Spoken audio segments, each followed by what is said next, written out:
രേഖപ്പെടുത്തി കാലത്ത് തന്നെ.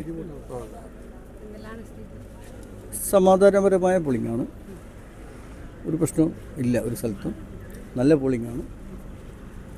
പ്രവാസി വോട്ടർമാരുടെ കുറവുള്ളതുകൊണ്ട് എങ്ങനെ വരും പെർസെൻറ്റേജ് എന്ന് അറിയാൻ പറ്റില്ല. എന്നാലും താരതമ്യേന നല്ല പോളിംഗാണ്. തീർച്ചയായും അത് പ്രചരണവേളയിൽ തന്നെ മനസ്സിലായിട്ടുള്ളതാണ്. ഇടതുപക്ഷ മുന്നണി ഗവൺമെൻറ്റിൻ്റെ ഭരണ നേട്ടങ്ങൾ ജനങ്ങളിലെത്തിയതിൻ്റെ സൂചനകൾ കഴിഞ്ഞ ദിവസങ്ങളിൽ പ്രചരണത്തിൻ്റെ ഭാഗമായി ഇവിടെയൊക്കെ വന്നപ്പോൾ ബോധ്യപ്പെട്ടിട്ടുണ്ട്. ജനങ്ങൾ ഈ കാര്യങ്ങൾ ഉൾക്കൊണ്ടിട്ടുണ്ട്. പഞ്ചായത്ത് തെരഞ്ഞെടുപ്പിൽ ചെറിയൊരു പാളിച്ച ജനങ്ങൾ ഈ വിഷയം മനസ്സിലാക്കാതെ കൊണ്ടുണ്ടായിട്ടുണ്ട്. പക്ഷെ അത് മാറി നല്ല രൂപത്തിൽ അതിൻ്റെ പ്രചരണം വന്നു, വോട്ടിങ്ങിലേക്ക് നല്ല രൂപത്തിൽ എത്തിച്ചേർന്നിട്ടുണ്ട്. തീർച്ചയായും ഇടതുപക്ഷ മുന്നണി 3ാം തവണയും അധികാരത്തിൽ വരും. ആ സൂചനകളുണ്ട്. അതിൻ്റെ ഭാഗം വടയിലും ജയിക്കും.